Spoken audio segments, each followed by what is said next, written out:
Good evening, beloved and friends. I'm excited to be with you this evening. It is our summer session, actually our second academic session, and again, this is going to be an exciting time. If you have a student, high school student, sophomore, junior, senior, college student, freshman, sophomore, this program has helped facilitate some of the challenges that students have all throughout college. It was birthed out of college, and I decided some time ago to bring the program to the high school level. So I'm going to try to just talk plain to you about some of the things that are inside the book that'd be helpful. Research, and I'll start every session like this. Research says that teachers spend so much time in the fall trying to get students back to the level they were the year before. That's in their attention span, that's in their paying attention to details, that's doing homework, that's staying focused, that's staying in their seat, concentrating, practicing good habits as a student.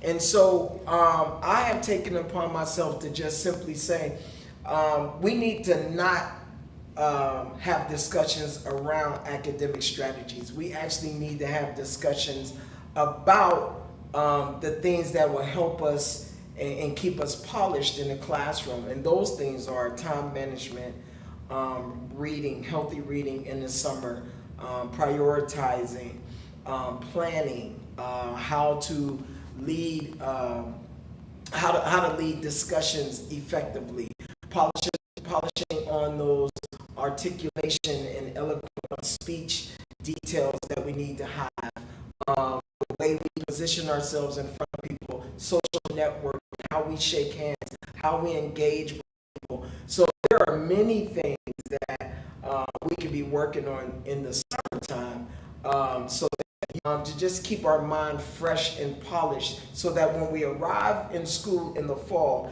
teachers don't have to spend so much time getting your student back on track. No matter if you're going to high school, in high school, going to college, or in college, these exercises, these practical ideas can be very helpful. All right. So first, here's my contact information.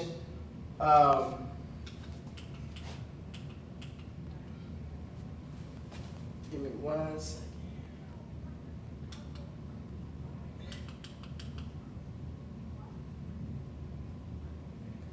I don't know, we're having some technical difficulties. Give me one second here, we're having some technical difficulties. Let's see here.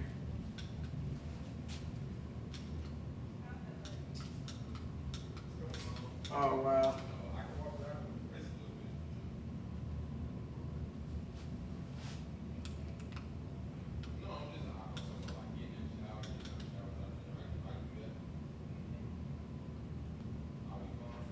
Just give me a few minutes. I don't know what happened, but everything is freezing up, so we're gonna try to go a different direction here.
All right. Here's my contact information. This information will be helpful for if you want to email me, have any follow-up, or text me, or give me a call. I'm willing to help any student throughout the summer just to prepare for the fall. For the first thing is having a healthy, balanced life with school and life. And so I'm not a advocate that you have to just dig in and just be a strong book smart person and you have no social skills, or you do well on tests but you don't interact with other people. I am an advocate of having a balanced life. My 20 years in higher education and working at 3 different colleges, small private institutions, I have learned that a balanced life is more helpful than any other approach to the classroom. And so I'm not a proponent and an advocate of just staying strictly about the classes. You have to be happy. You have to enjoy the college life. You have to meet new people. You have to network. You have to join affinity groups. You have to do things on your own. So I'm a big advocate of you got to do some exercise, okay? You have to drink water. All right, we don't want to clog the mind or stress the body out or tear down the immune system because we do not have a balanced life. I think you should try the Netflix thing. I really do. I just think it needs to be scheduled, and we're going to talk about that. Netflix is not a bad thing. It just needs to be managed differently and managed well. And so Netflix, I think there's times where you need to relax. You need to take a walk. You need to sit around at the house. You need to watch TV. There is a balance to life. You cannot just grind. You're going to need some outlets, okay? Or you're not going to be successful. If you build and fill your schedule up with just academics, you leave no room for relief. You leave no room for stress relievers, okay? So I believe in taking naps. You gotta take a nap. My son is a student athlete, and when we train, I encourage him, when his schedule permits, take a nap. Take a nap, let your body recover, let your muscles recover, let your mind rest so you can wake up and be fresh again, okay? Of course, we gotta study. We gotta put the time in. We're gonna talk about that a little bit today, about studying and what is that like, what it looks like at the college level, how to manage your time differently. So I'm excited about what's going to be discussed today. Hey, take walks. I already mentioned that. Exercise. Read for personal growth. You don't have to always read a scholarly book. You can read things that are motivating, inspiring. Read for personal growth. All right? Laugh. We had technical difficulty to start this session, and I'm not offended, I'm not distracted, etc. You got to be able to laugh about it. You got to be able to move on. You got to be able to adjust and proceed. This is not about being a perfectionist. This is about pursuing perfection.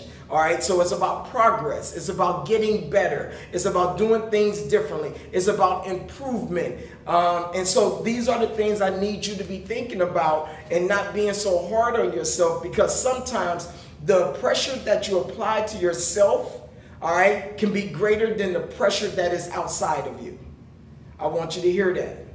The pressure that you apply to yourself can be greater than the pressure that's outside of you, okay?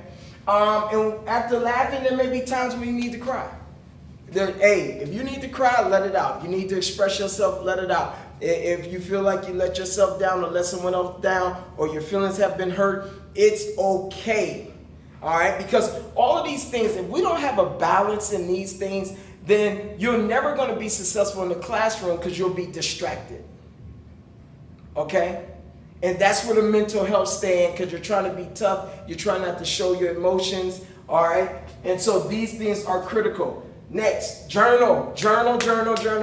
Write. Get your feelings out of your mind. Get your feelings off your heart. Put your feelings and your emotions on paper. Get them out. It is so therapeutic to write, and then to read what you write, or to read to others what you write, okay?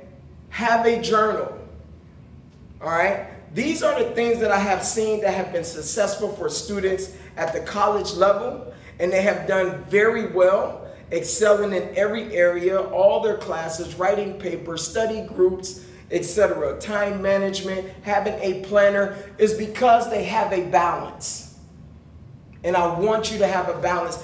But that practice doesn't start in September. That practice has to start now. We have to do something now to change the habits that we normally have. If you want different results, you got to change some of the habits. Okay? All right. Next slide. Personal contract. Here's your chance to have a personal contract with yourself. The top says, I blank, and that's where your name go, pledge to do the following. If you can't hold yourself accountable, you can't expect others to hold you accountable.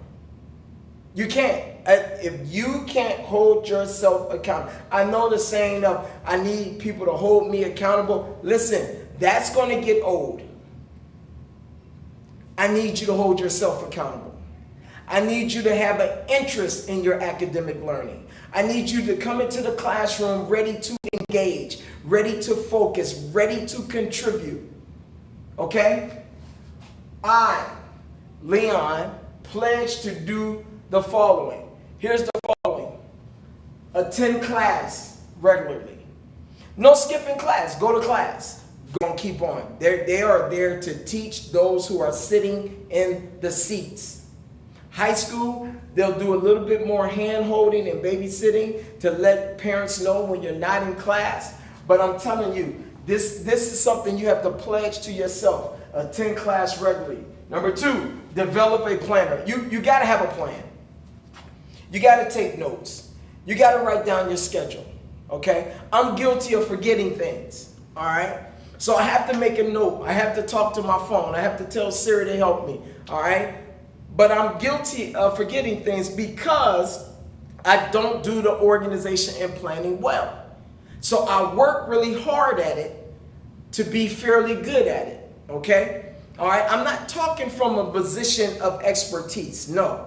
I want you to understand, even as a professional, even as a pastor, okay, even as a leader in the community who have led young professionals, master degree professionals, it is a constant work to plan. It is a constant work to dot I's and cross T's. It is a constant work to schedule yourself to be where you need to be. If it's not a skill set that comes natural to you, you have to work really hard. And it's okay. It's okay. We put too much pressure on ourselves to be perfect. It's not going to happen.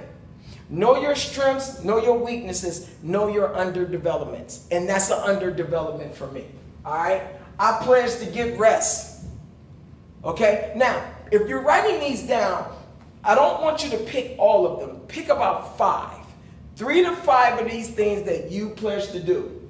Eat healthy, exercise, set and achieve goals, complete homework ahead of time, respect my fellow students, be a good citizen in my community, perform random acts of kindness. Okay, listen, you have to be a good community person. No college campus, no high school wants students who are a detriment to the community, a menace to society. They want students who are going to show up and contribute in a positive way, as a positive role model, one who sheds light on subject matters, one who's good with tension and problem solving and decision making. Okay, those things just don't come. You have to practice those things, all right? And so there's some things here that 3 to 5 at the most, 5 at the most, I need you to pledge to do going into school. This is not when I show up. This is something I'm going to do right now as of June. I'm going to eat healthy. I'm going to get rest. I'm going to set and achieve goals. Okay? My son just recently got his freshman academic schedule is June. They sent the schedule out. They sent his residence hall. Okay, so I told him now we got to research each class to find out as much as we can about that subject area. Some people receive their schedule and they're headed to college and they've done nothing with their schedule. I'm trying to encourage you, be ahead of the conversation. Know exactly, all right, or as much as you can about the class you're about to take. All right? The classroom you're going to sit. That means I'm coming in the classroom engaged. I'm coming in the classroom ready to learn. I'm coming in the classroom as a participant. I'm not coming into the classroom as allow the teacher to just deposit into me. I want to be an engaged learner. That means you have to do your homework, all right, in preparation. Okay? Next slide. One of the things that is a key to academic success is knowing the academic and personal spaces on campus if you're headed to college, and in your home or in your school if you're a high school student. So let's start with the high school.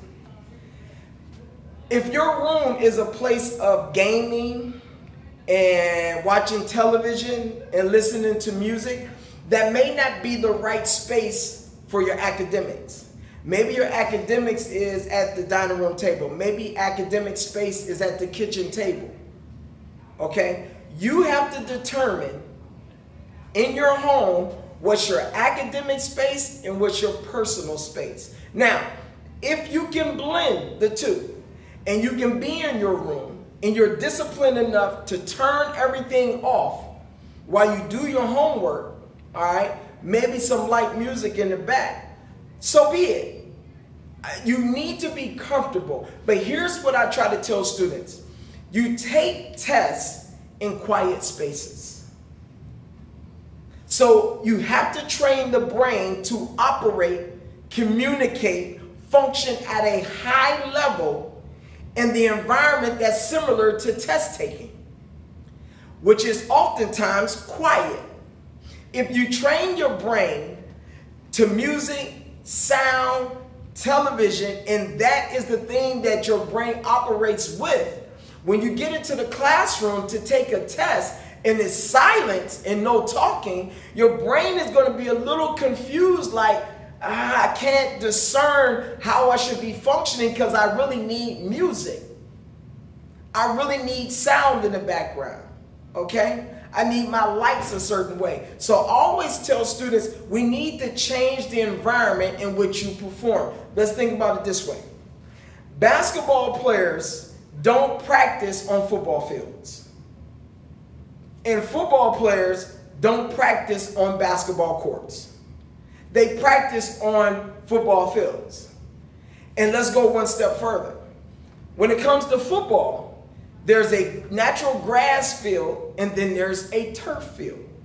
So depending on your opponent and what you have facilities, most try to make sure that your athletes either practice on a grass field or turf field, depending on your opponent's stadium. So if their opponent has a turf field, the coach will spend more time during the week getting his footing for his players and getting them accustomed to they're telling their athletes, you need to get used to performing on the ground or the turf or the grass in which you're going to be playing. The same thing applies in the classroom. I need you to determine what is the best environment for you to function at a high level. I don't know anybody that take tests with music in the background in the classroom. I really don't. Okay? Keep that in mind. So, here are a few things we need to think about. Studying alone. I can't do well in groups because I'm a social person, so I'm going to either be disrupted or I'll be the disruptor.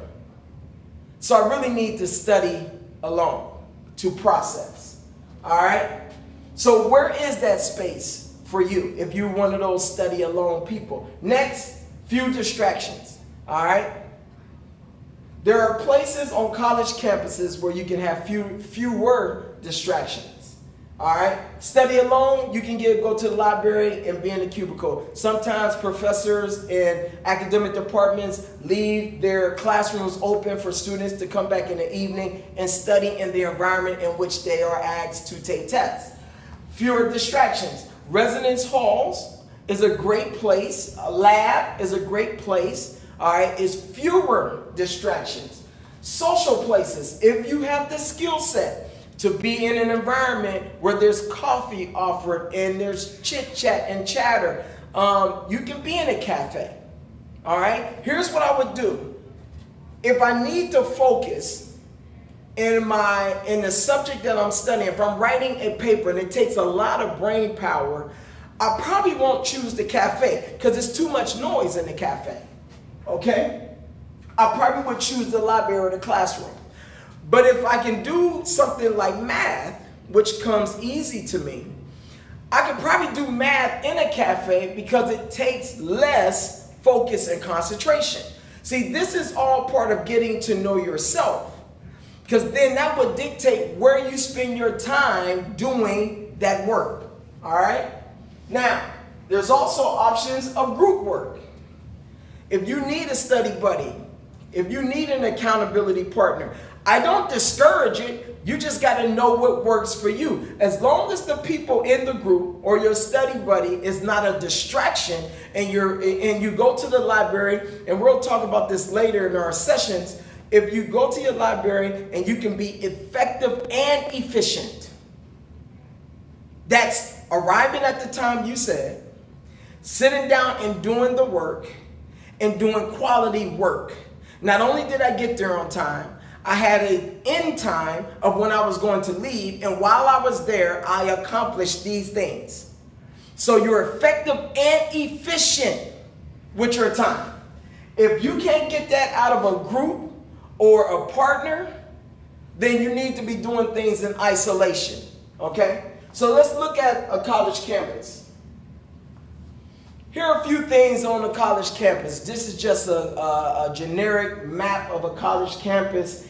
And I want my high school students to think about this and futuristically to say, oh man, I can see myself studying in all of these different places. A lot of students who struggle, at least in my experience, they just chose the wrong environment to try to learn in.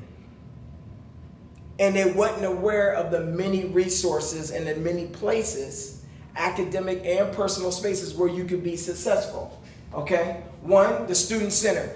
Every time a college builds a student center, they build spaces for students to sit.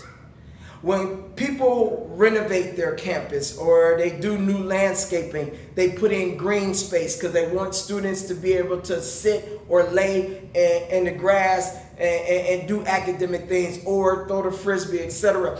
They take a lot of time rethinking their campus flow and how students navigate the campus.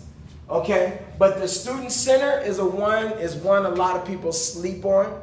Okay, there's great places to study in the student center, depending on the subject. Again, student center is also a high traffic area, so you have to think about is this a place to do a paper, or is this a place to look up vocabulary words?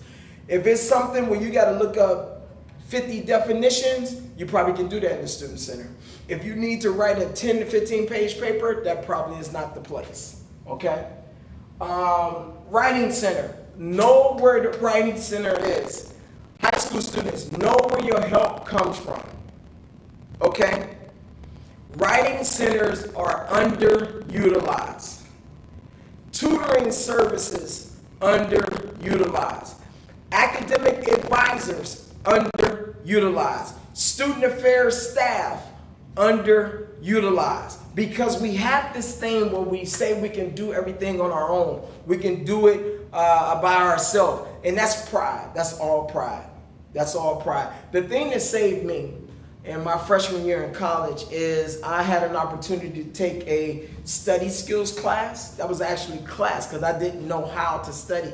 And it taught me how to highlight and to underline and how to read and how to take notes and what's important on the page that I'm reading. I mean, it just gave me a skill set that I didn't have. And it saved me from being kicked out of college because I was performing below a 2.0. All right? Another part of that study skills class is I had to take every paper to the writing center before I handed it in to my professor. So here's what that means. That means you have to get your paper done, at least in the first draft. And then that first draft needs to be taken to the Writer Center because it's a free service on most college campuses. They will evaluate your writing. They'll give you feedback via email or personally before you hand it in. But the key to all of it is getting the writing done early. Getting the writing done early. Take advantage of the Writing Center. Also, library. You got to know where the library is. High schools, depending on the high school, we don't spend enough time in our high school libraries. So what happens is we take that same approach to college. And the library is the last place that we go. And I'm trying to tell you there are great things in terms of achievement and success found in the time you put in the library. Find the library on your college campus. Utilize the library if you have a free or open time slot in high school. Okay, treat your home, your room, your bedroom as a library. All right, that means you got to shut everything off. You got to pretend that you're in a cubicle. This is a great discipline that's going to take a different type of skill set. All right, for you to be successful. I mentioned this before. Academic buildings. Academic buildings, again, especially in college, they leave the classrooms open so students can go in and take advantage of either using a whiteboard or sitting at a desk, having some peace. Okay, so use the academic buildings. Your residence halls. Every residence hall now, they have computer rooms and study lounges. They have quiet hours. So you not only set a standard and an expectation with your roommate, but the actual residence halls have quiet hours. There's a time where we asking everybody that lives in this building to keep it down so people can read and study, because it is an academic environment that you get to have fun in, but it is an academic environment. And I mentioned this before, coffee house. Take advantage of a coffee house if that works for you. I'm not that type of guy, but if to go hang out, I would. Here's another thing. Know your break time. You know, sometimes we're guilty as students. We go to the cafeteria and we go in and we eat for 15, 20 minutes, but we stay an hour. I need that to change, okay? You eat for 15, 20 minutes, but you stay an hour to an hour and a half. I need that to change. I need you to go in and eat, have some fellowship, because I believe in that, right? Laugh, joke, see your friends, check on them, they check on you, and then you need to leave.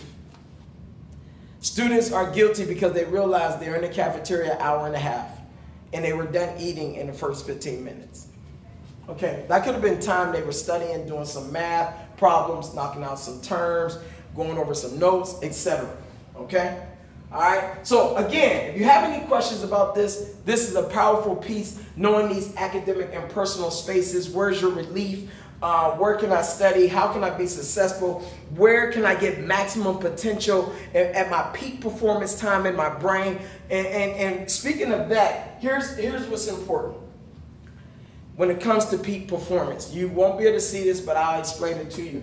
This says energy line, okay? So if you have a piece of paper, I want you to create a vertical line and connect it with a horizontal line, okay? And on the vertical line, you're creating a chart. I want you to put high, medium, and low. All right? Along the base of the horizontal line, I want you to put from 8 a.m. to 12 a.m. Space it out however you want. Okay? This is a fun exercise. It's called an energy line. And what I want you to do, I'm going to give you a few more seconds. High, medium, and low. And then on the base of the horizontal line, it goes from 8 a.m. to 12 a.m. You can do it about an hour. You can do it about every 2 hours. I just want you to have this chart in front of you. Now, what I want you to do is put the high, medium, and low represent your energy. All right? High, medium, and low represent your energy. The times by the hour or every 2 hours represent the hours of the day. All right? So what I want you to do, starting at 8 a.m., I want you to put an X on where your energy is at 8 a.m. So if you have low energy, you should be placing an X right above the 8 a.m. right there.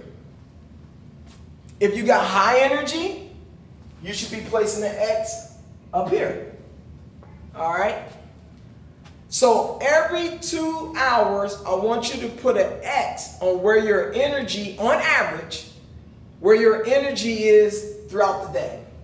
So if it's at 10 o'clock and you started at 8 and you're low, and now you're getting a little higher, you're almost at medium level energy. All right, so that X should be a little bit higher. Okay? Now, as you skyrocket and soar in your energy, there are times in a day, 12, 1, 2, or 3, where your energy comes down.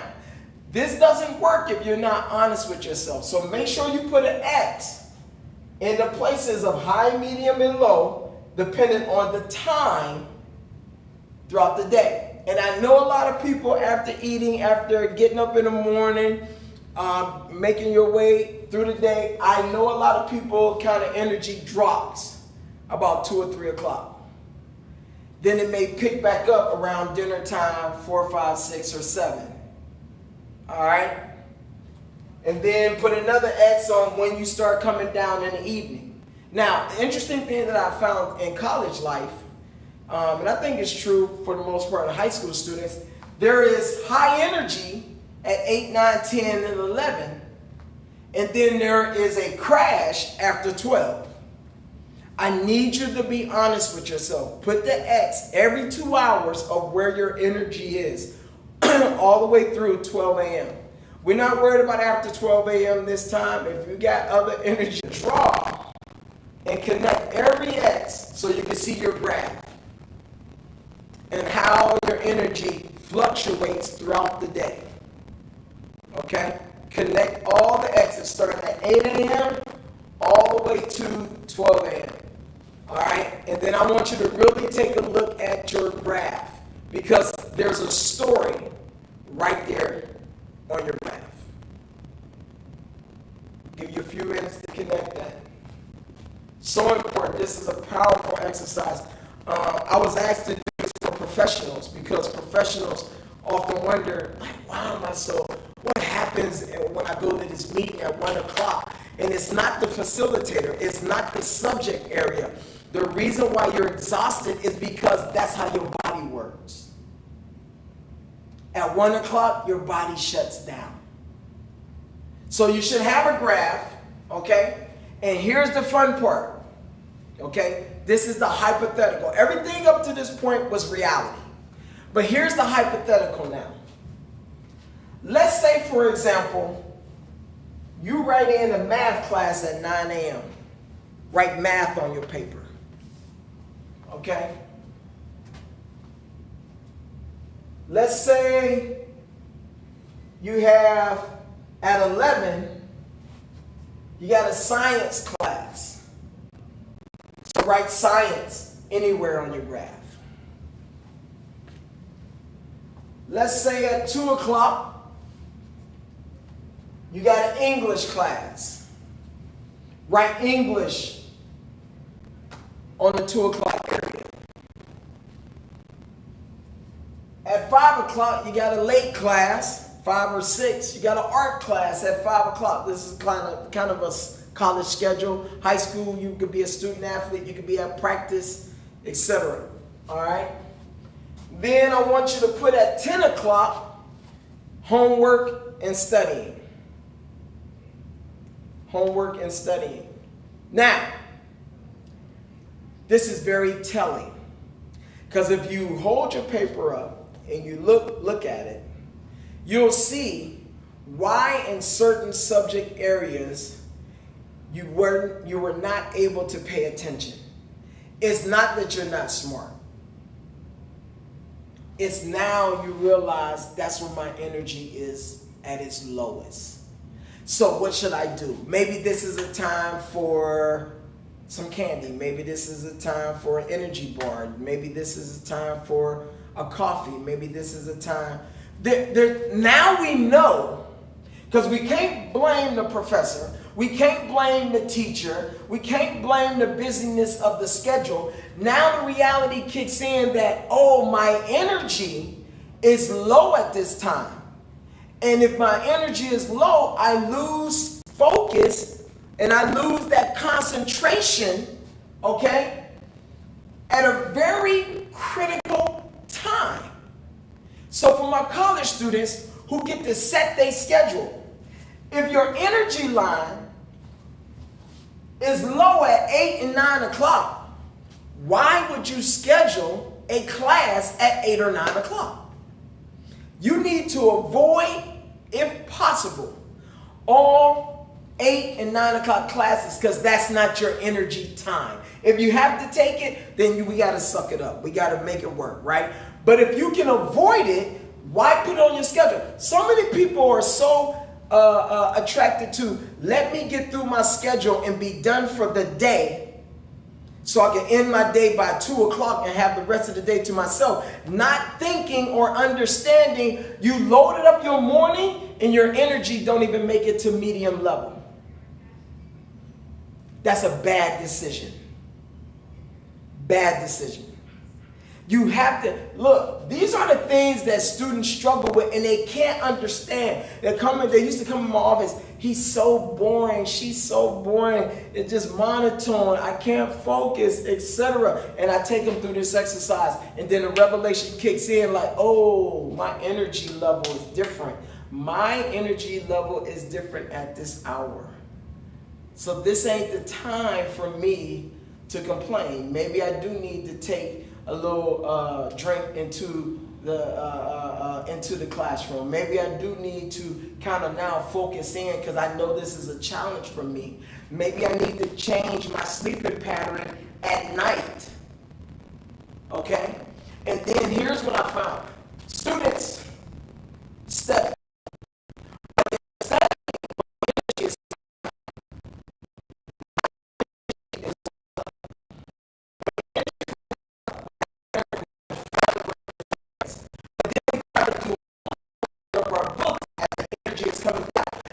So you have to make adjustments in your schedule so that this right here, studying and homework, is on the up scale. It's ascending, not declining. I hope you, whoever have done this exercise, I hope you have really learned something about yourself and how to schedule, how to manage your world, how to get proper rest so that your energy line is. There's several areas where there's nothing because you got to have that student life balance. You got to have student life balance where you don't have nothing. But it's about being efficient, and effective in your schedule. Not only set it, but you got to respect it. Now I got to do everything I put down on paper. All right? Here we go. Last slide. Check all that apply to you. Watch this. In order to be efficient and effective, in order to really work that planner and that schedule, you have to understand no time wasters. No time wasters. In my professional world now, I try not to take meetings that are not beneficial, advancement, progression. I don't have time to just sit around and do nothing. All right. So if you're guilty of these things, you need to go ahead and tell it by putting a check mark. All right. Talk to them on the phone. And for many of you, it's the Twitter, it's the TikTok, it's the surfing, the internet. That's a time waster. There's no benefit in that. The people behind the scenes have already made their money from that, from the likes and the following and so on. You're just adding to it as a time waster because it's not helping you contribute to your goal unless it's in that social. If you plug in a blue area, if you substitute gaming for social, if you checking your phone in these empty spaces, I'm cool with that. But no, we tend to deal with our phone, okay, and during times that we're supposed to be studying or doing homework, when we're supposed to be focused and writing a paper, when we're supposed to be in the library. We're on our phone at the wrong time. Social media, texting. If you're guilty of the inability to say no, listen, my son will be a freshman in college. You have to understand, all freshmen going to college, you have to develop the audacity to say no. You have to do that for yourself because a lot of people are going to fight you out. There's a lot of times you're going to look out your window and everybody will be outside throwing the football and playing frisbee and just laying out, etc. And you want to be out there with the fun and people laughing and all that other stuff. You have to be disciplined enough to say, I got to get this done before I go outside. Not that you can't go outside. You just got to say, I got to get this done first. All right? Video games, again, if you schedule it, I'm fine with it. If you're doing it outside of what you have designated at that time, then it's a time waster. All right? Family time. If family time is something that's scheduled and the family make a decision, all right? We're going to communicate on these days at these times. Okay? And not that it has to be so scheduled. But there are times where I can't call my son because he's going to be at football practice. There's times I won't be able to call my son because he's in the classroom or he may be studying. There's times that I have to stay away from as a parent. There's times that he's going to have to stay away from because he knows our schedule. Okay? So don't plug in time when the student should be studying. If you're a high school student and you've had dinner with the family, and you say you're going to go upstairs and study or do homework, go upstairs, close your door if that's permitted, and do your homework. Don't come back downstairs and have family time. And that family time, which was meant to be 15 minutes, is now an hour and a half. Now it becomes a time waster. So if we're going to have best practices in the home, we have to hold each other accountable to those best practices in the home. If we're going to have best practices of being efficient and effective and following the schedule in college, we have to practice those things. Okay? Again, this has been a joy for me for session number 2. Next week, we'll be back here again for summer session number 3. My contact information is there.